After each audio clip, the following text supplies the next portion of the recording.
Fala companheiros, meu nome é Mailon Joel, eu sou estudante, futuro professor de Geografia e estou aqui hoje para tratar de um assunto extremamente importante na vida dos atuais e futuros brasileiros, o novo ensino médio.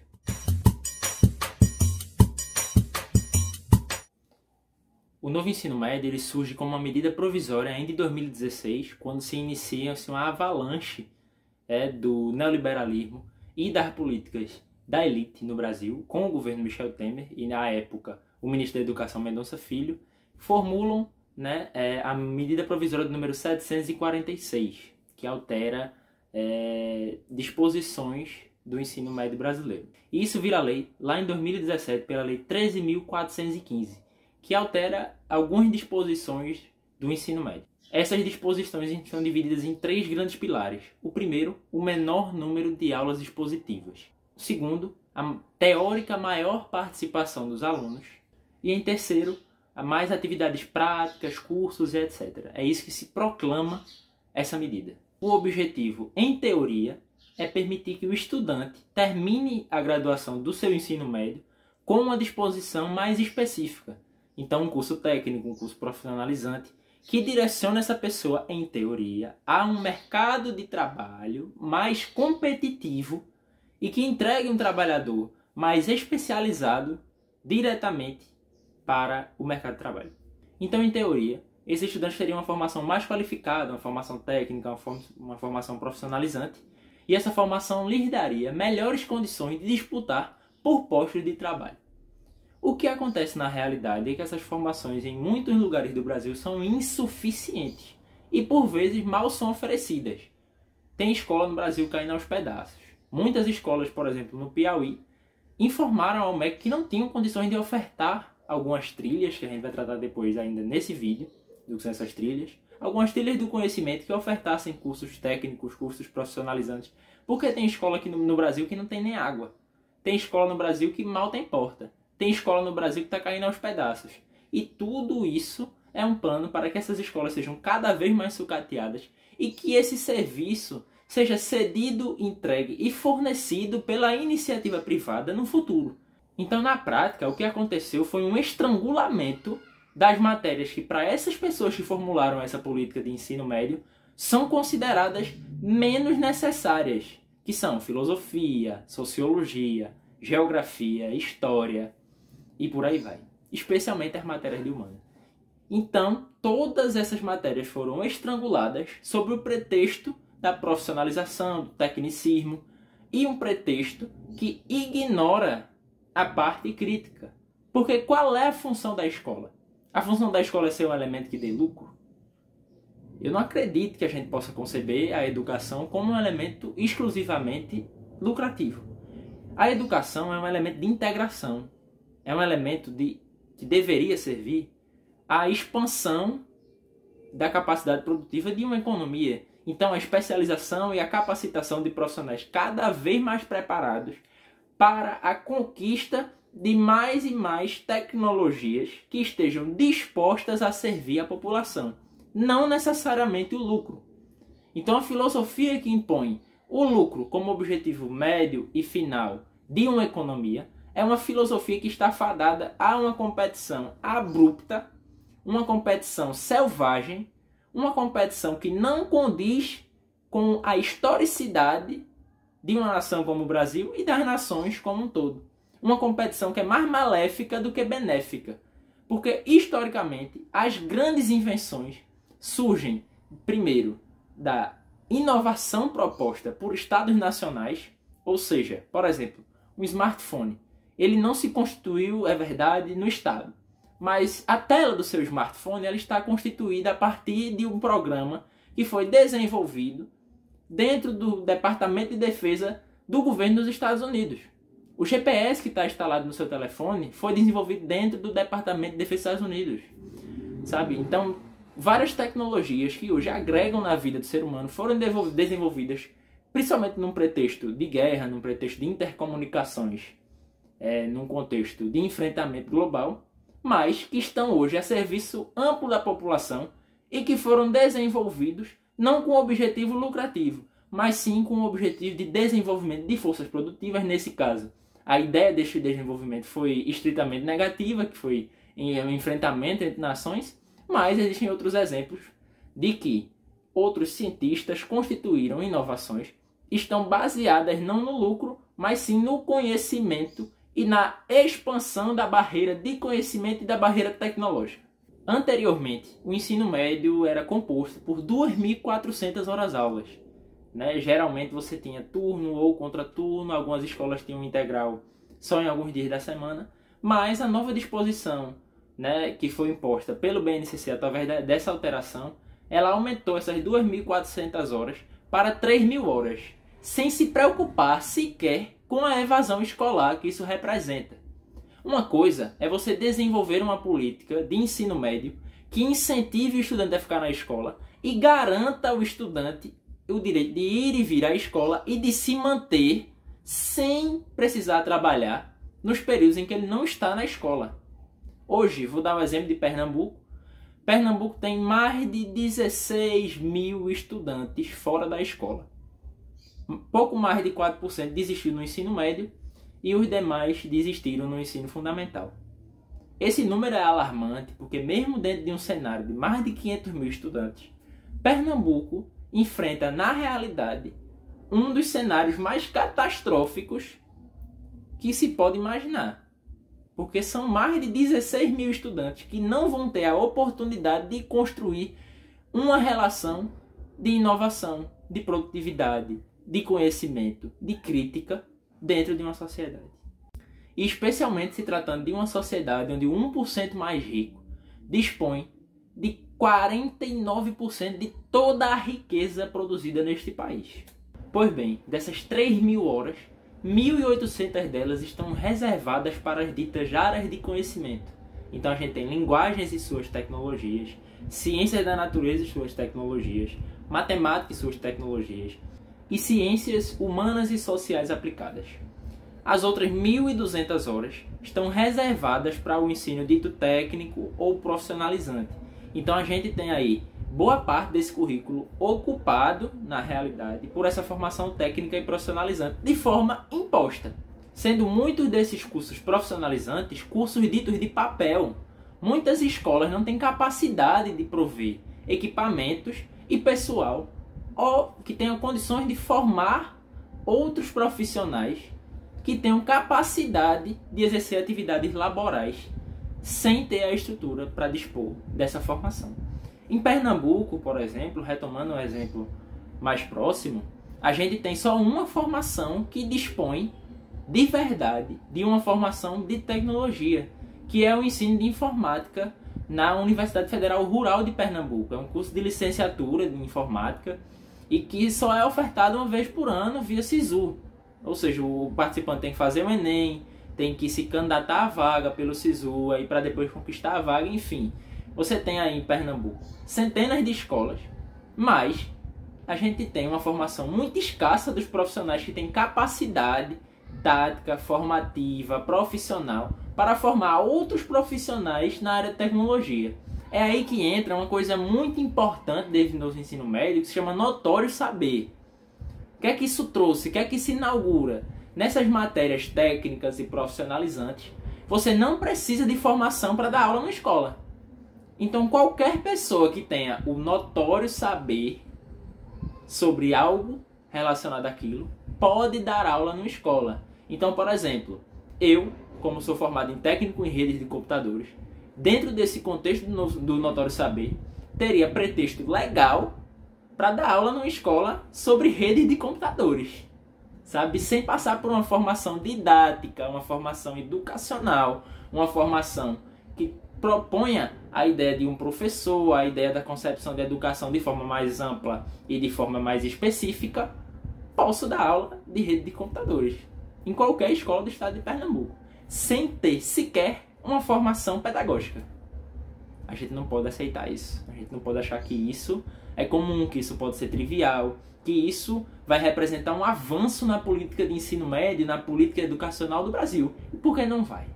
Não vai. Vai representar um atraso, vai representar uma formação de papel, como a gente já explicitou no meio desse vídeo. Pois bem, dentro dessas áreas de conhecimento, como a gente já explicou, como ciências humanas e sociais aplicadas, matemática e suas tecnologias, existem dentro delas itinerários formativos. Esses itinerários formativos, eles são teoricamente, um aprofundamento na área que você quer cursar. Então esses itinerários, dentro desses itinerários existem trilhas formativas que o estudante teoricamente teria a oportunidade de escolher. Ele fica ali, teoricamente, com a opção de escolher uma especialização teórica e um aprofundamento maior. Então, por exemplo, um estudante que quer cursar medicina, ele poderia escolher um itinerário formativo que contemplasse mais as matérias de ciências da natureza e suas tecnologias, né? Que é biologia, química e a física. Então essa pessoa teria, teoricamente, a oportunidade de instituir em seu currículo, no ensino médio, uma formação mais específica disposta para a área que ele quer atuar. E isso seria bom se, primeiro, não acabasse com a lógica que dispõe da razão crítica da sociedade, que dispõe do criticismo que tem que haver em torno do contexto social e a liberdade dessa crítica, e se essas formações realmente existissem. Porque é muito importante lembrar que tem muita escola no Brasil que não tem um computador, que não tem um equipamento técnico para manutenção de redes de computadores, que não tem um equipamento técnico para formar profissionais de enfermagem. Então você tem esse contexto, aliado a uma tentativa de afastar o estudante da parte crítica do modelo socioeconômico que está imposto a ele, que no Brasil é um modelo neoliberal, um modelo construído com base na exploração do trabalhador. E você tem, hoje no Brasil, um esforço muito grande dos grupos econômicos que estão no poder, que estão dirigindo essa nação de forma objetiva e subjetiva. Você tem nessas pessoas um grande interesse na formação educacional. Então, qual é o interesse do Itaú em promover a educação no Brasil? Qual é o interesse do Bradesco em promover a educação no Brasil? Qual é o interesse do Todos pela Educação em promover a educação no Brasil? Se não a moldagem ideológica dessas pessoas através de uma ideia positivista, uma ideia criticista, uma ideia que imagina existir uma razão simples e natural das questões e que a gente deveria simplesmente aprender o que é razão.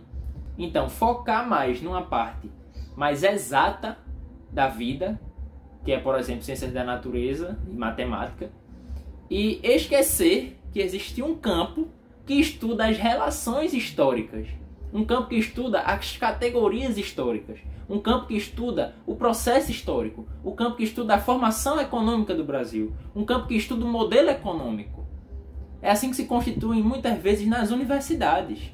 Se acredita que a economia é uma coisa desvinculada de política. Isso não existe. Isso não existe. Cria-se a ideia, por exemplo, através de muitas instituições que esses grupos privados provêm, que existe economia sem política. Que existe economia monetária sem política, que é só simplesmente uma questão técnica. E aí você tem, por exemplo, hoje uma pessoa completamente incompetente, que se vende como técnica, mas é estritamente ideológica, que é o Roberto Campos Neto, no Banco Central, que inibe o crescimento do Brasil. Com a taxa de juros lá em cima, o Brasil sequer tem capacidade de pegar um empréstimo, de pegar um dinheiro com o governo ou com um banco, para que o trabalhador, mesmo que de uma iniciativa privada, produza. Então no Brasil você tem uma quase que imposição teórica e prática desses grupos hegemônicos que controlam o poder sobre o pensamento e a prática do ser humano. Então, além deles extraírem o valor do seu trabalho, né, eles extraem também a sua compreensão do coletivo através desses grupos educacionais. Então, além de moldarem e controlarem sua vida, esses grupos hegemônicos privados querem controlar também aquilo que você pensa, fingindo que não existe algo dentro da ideologia, que existe algo que é simplesmente puro, técnico e natural, e que não existe intervenção teórica e ideológica dentro desses campos exatos. Então se desvincula, como eu já citei anteriormente, a economia de política. Essas coisas não existem. Não existe razão pela razão econômica e a Constituição. E não existe razão pela razão econômica. Não existe desvinculação dessas questões que são categorias históricas. O que você tem são fundamentos ideológicos que atuam com o interesse de despolitizar o debate e fingir que aquilo que é ideologia é, na realidade, tecnicismo. A ideia de que tecnicismo é uma ideia ideológica de um grupo hegemônico que quer entregar o Brasil para o exterior, que quer entregar o Brasil para o setor privado e viver lucrando na taxa de juros. Sabe, tá lá a taxa de juros, ele está investindo anualmente, quase não paga imposto, na realidade não paga imposto, os mega ricos no Brasil, e ficam controlando o imaginário e o capital social dessas pessoas. No fim das contas, é o trabalhador e o estudante que paga o parto, e muitas pessoas, infelizmente, é impossível culpá-las, defendem esse tipo de política, inclusive sendo de classe média baixa, sendo pobre como a gente se constitui no Brasil. Então, às vezes, você vê na classe dominada uma expressão do que é a ideologia da classe dominante. Porque isso entra como tecnicismo, isso entra como verdade natural, verdade absoluta. E essas pessoas são levadas e jamais, como diria um senhor chamado Leonel de Moura Brizola, jamais irei eu culpar o trabalhador por ser dominado por uma classe que se propõe a ser hegemônica e controla o capital e, consequentemente, controla as decisões políticas que são tomadas dentro do Brasil. Pois bem, eu vou dar um exemplo agora mais local. Aqui em Pernambuco, no currículo do ensino médio, a gente tem, por exemplo, a arte de argumentar, que é uma dessas atividades propostas nessas trilhas, que eu expliquei anteriormente. A arte de argumentar tem um dos seus eixos formativos, empreendedorismo. E eu queria conhecer a pessoa que escreveu esse texto para entender como é que a arte de argumentar tem a ver com empreendedorismo. Só se for no convencimento de que uma pessoa tem que comprar o bolo de pote que eu estou vendendo na rua. Porque essa é a realidade do povo trabalhador. Essa é a realidade do estudante que está largando a escola. Ele não está largando a escola para investir num processo multicriativo, num processo inovador, num processo tecnológico, de pensamento, de construção, sabe, para o avanço de uma força produtiva, para o avanço de uma tecnologia, ou o desenvolvimento de novas formas de contribuição teórica na sociedade. Essas pessoas estão sendo jogadas, na realidade, para o subemprego, quando no Brasil, na realidade, a gente tem mais de 39 milhões de pessoas na informalidade. Essa é a realidade. Não existe essa coisa de empreendedorismo, essa coisa bonita que se vende como empreendedorismo, que é a pessoa montar seu próprio negócio simplesmente do nada. Especialmente, primeiro, pelo clima de negócio no Brasil. Se tem uma taxa de juros elevada, essas pessoas não conseguem pegar empréstimos e investirem na economia real. E segundo, porque essas oportunidades não existem para quem é pobre. Porque a pessoa que é pobre, ela pega no dinheiro hoje para comer hoje. A pessoa que é pobre, ela não tem condições de empreender.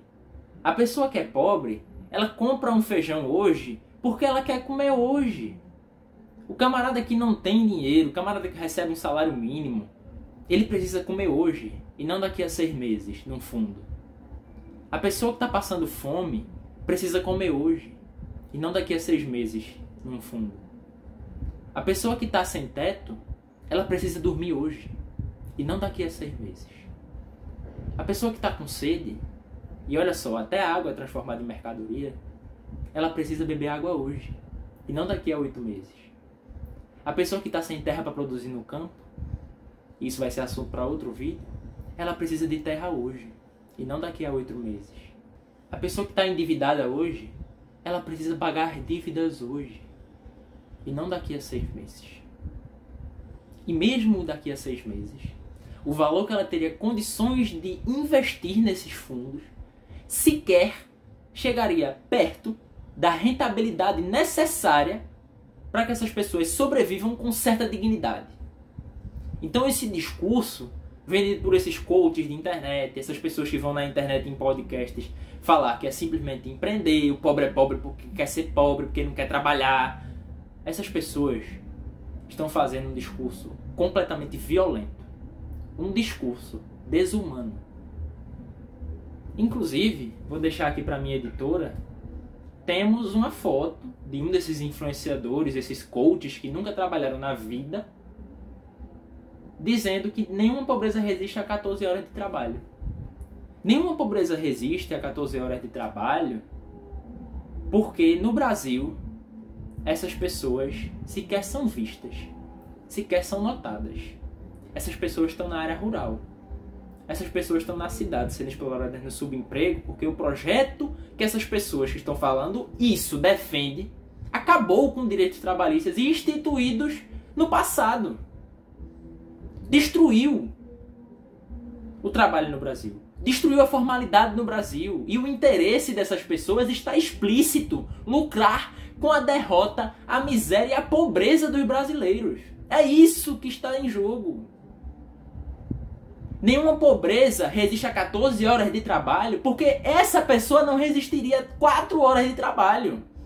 Essa pessoa não trabalha 8 horas por dia.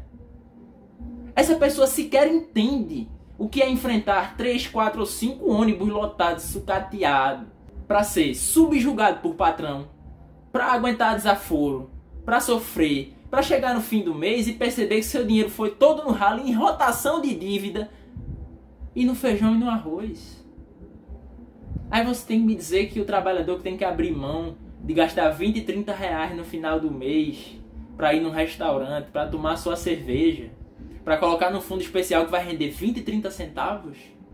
É isso? A transformação que essas pessoas prometem? É esse o país que nós estamos construindo? É isso que o Brasil quer por futuro? É essa economia? É essa produtividade? É isso que a gente consegue produzir como sociedade? Não dá para conceber. Pois bem, e as bizarrices propostas pelo novo ensino médio continuam. Aqui em Pernambuco, de novo, a gente tem uma trilha que se chama Boas Práticas no Trânsito. E ela é oferecida comumente por professores de física e de matemática. E eu pergunto, eu indago, desesperadamente por uma resposta da Secretaria de Educação e também do MEC que permite esse tipo de coisa. Como é que é de obrigação de formação de um professor de física ou de matemática a formação de outra pessoa sobre boas práticas no trânsito? Até onde eu sei, as secretarias de trânsito e o Detran são coisas à parte da educação e não estão no itinerário formativo desses profissionais nas universidades. Ou as pessoas estão achando que as universidades são Detrans expandidos e constituem condutores profundamente prudentes que são capazes de ensinar sobre boas práticas no trânsito para um estudante de ensino médio. Onde está a materialidade disso? Onde está, na realidade, o técnico profissionalizante disso, que se reivindica? Isso tem nada de novo, isso é mofado. Isso sequer é prudente com a capacidade desses profissionais. Porque expõe um professor de física, por exemplo, a dar uma aula sobre trânsito. E se o camarada sequer tiver CNH, ele não sabe nem para onde é que vai, não sabe nem o conceito de direção defensiva. E é isso que a gente está produzindo como técnico, inteligente, inovador? É essa a nossa construção?